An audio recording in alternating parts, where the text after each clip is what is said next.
Oscar Piastri didn't lose the Hungarian Grand Prix because of one mistake.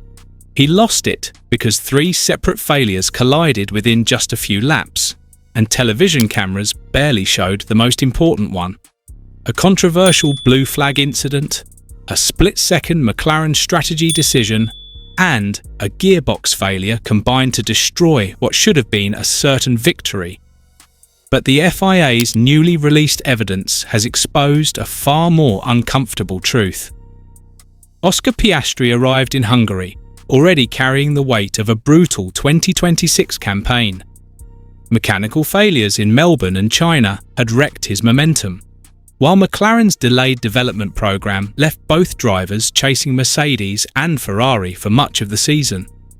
Then, after benefiting from Lewis Hamilton's grid penalty, Piastri produced a sensational opening lap, sweeping past Lando Norris into the lead with a move that instantly transformed him from underdog into the favourite for victory. It looked like the perfect redemption story. But there's a catch.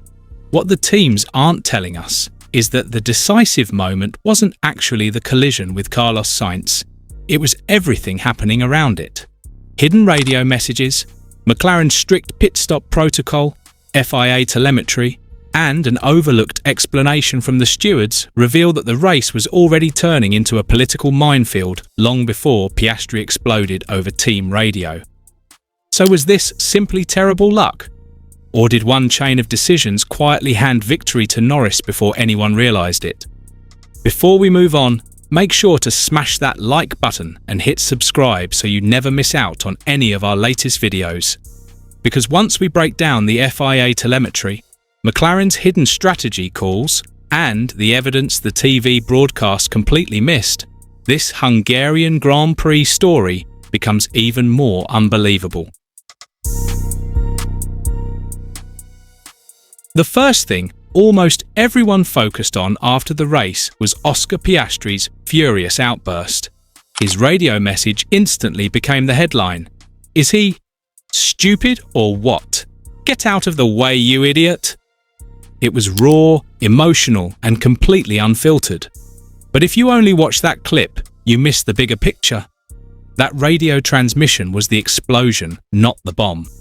The fuse had already been burning for more than 30 laps. To understand why, we need to go back to the opening lap. Piastri's launch wasn't simply aggressive. It fundamentally changed McLaren's strategic playbook.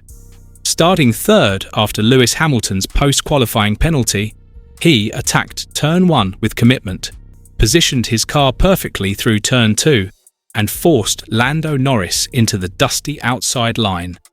That single move earned him track position at one of Formula One's hardest circuits for overtaking. And at the Hungaroring, track position is everything. Modern Formula One cars lose enormous aerodynamic performance when following another car through medium-speed corners. Dirty air overheats the tyres, reduces front-end grip, and limits exit traction. Unless there is a significant tyre offset or a major pace advantage, overtaking becomes an exercise in frustration rather than execution. McLaren knew this. That is precisely why Andrea Stella never instructed Norris to attack his teammate. Despite Norris repeatedly telling race engineer Will Joseph that he was miles faster and could build a massive gap, the pit wall refused to interfere. This wasn't indecision, it was policy. McLaren's so-called Papaya rules had already become one of the defining political stories of the previous season. The principle is simple. Whoever earns the lead on track keeps priority unless there is an overwhelming championship or strategic reason to intervene.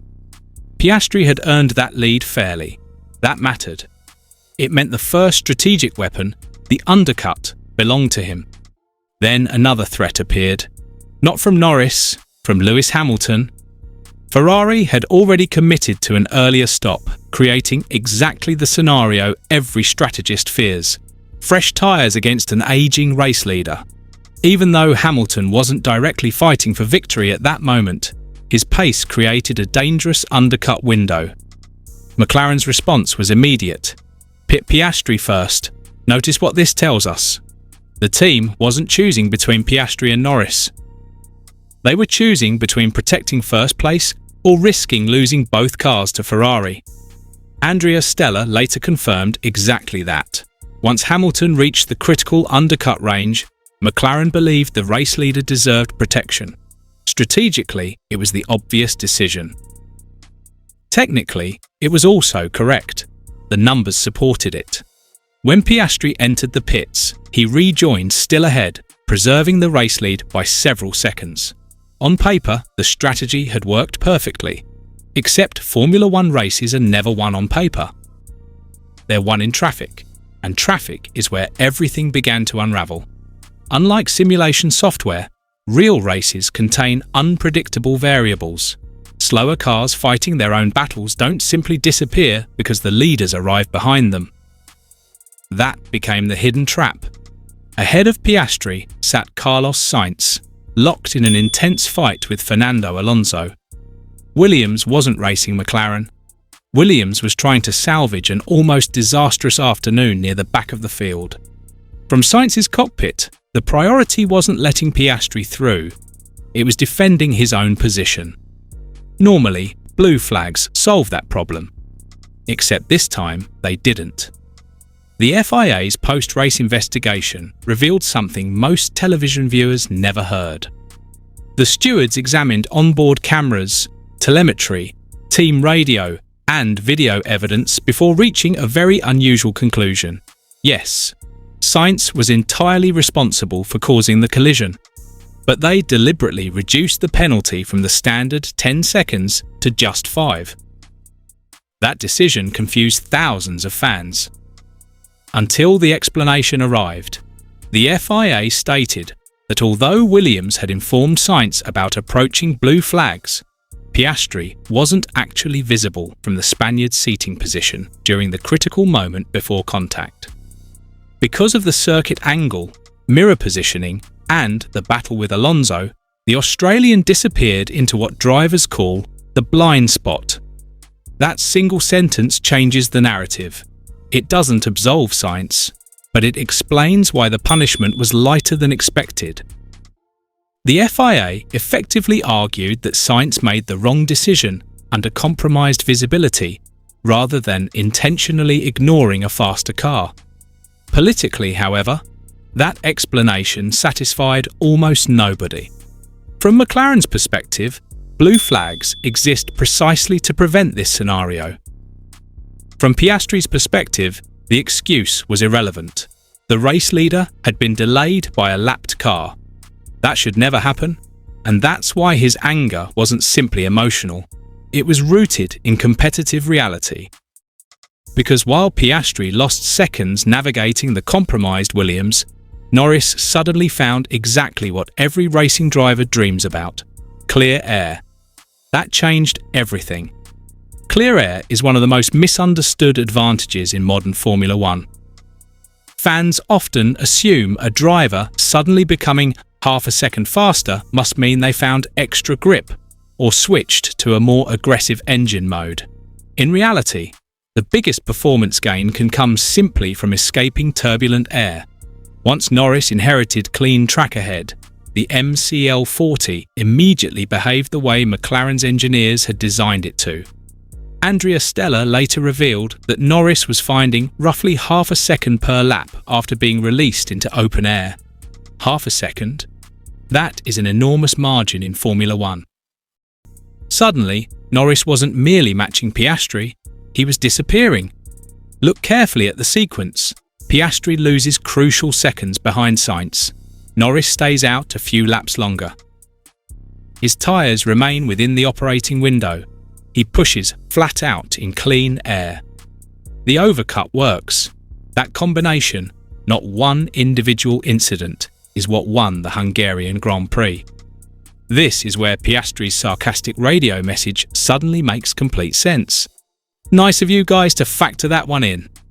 At first glance, it sounded like a direct accusation that McLaren had thrown away his race. But after climbing out of the car, Piastri admitted something incredibly revealing. He conceded that the timing of his pit stop was actually correct. That sounds contradictory. It isn't. The racing driver and the analyst inside Oscar Piastri were giving two completely different answers. Inside the cockpit, fueled by adrenaline, he wanted McLaren to somehow compensate for the injustice. Delay Norris, protect the race leader, undo the damage. 20 minutes later, with telemetry, strategy sheets and cooler heads available, he recognised that none of those options actually existed. If McLaren had intentionally delayed Norris to hand Piastri victory, the team would have violated the very principle it has spent 2 seasons defending. Consistency. Andrea Stella doubled down on exactly that philosophy after the race. Oscar earned the lead. Oscar deserved priority. Lando earned the lead later through pace and circumstance. Lando deserved to keep it. Whether fans agree or not, McLaren applied the same rule at both stages of the race.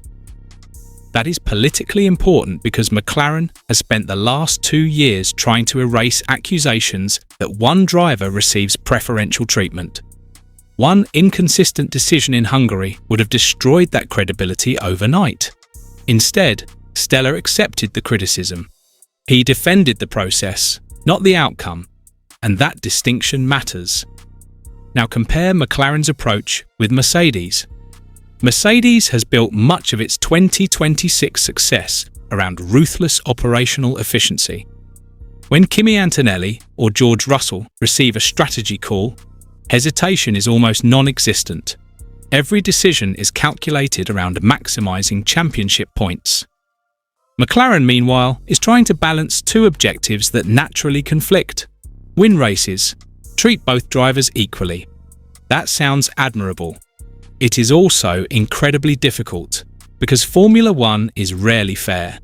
Every unexpected safety car, every backmarker, every blue flag, and every mechanical issue creates situations no handbook can perfectly predict. Hungary exposed exactly how fragile that balancing act really is. Then came the final blow. Just as Piastri tried to recover, another radio message arrived. "I lost the gearbox." 3 words. Season-changing consequences. Until that moment, Piastri still had opportunities to limit the damage. A podium remained realistic.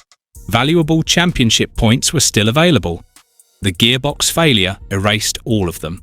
The retirement also triggered a virtual safety car, handing Norris yet another strategic advantage by allowing him to complete a pit stop with dramatically reduced time loss. Sometimes, Formula One almost feels cruel in its timing. Everything that could possibly go wrong did. And this is where the championship picture becomes even darker. Piastri has now suffered multiple scoreless weekends through no shortage of speed. Mechanical failures, operational setbacks, and incidents outside his control have steadily pushed him down the standings. Instead of fighting Mercedes at the top, he now enters the summer break sitting 7th with only 92 points. Compare that with championship leader Kimi Antonelli on 219. That isn't merely a gap, it's an entirely different championship. Meanwhile, Norris closes the weekend with renewed momentum. McLaren finally celebrates its first victory of the season, and confidence inside Woking begins to shift dramatically. One driver's nightmare becomes another driver's launchpad. And perhaps the most uncomfortable statistic of all isn't the retirement. It's that Piastri hasn't stood on the top step of the podium since Zandvoort almost a year ago.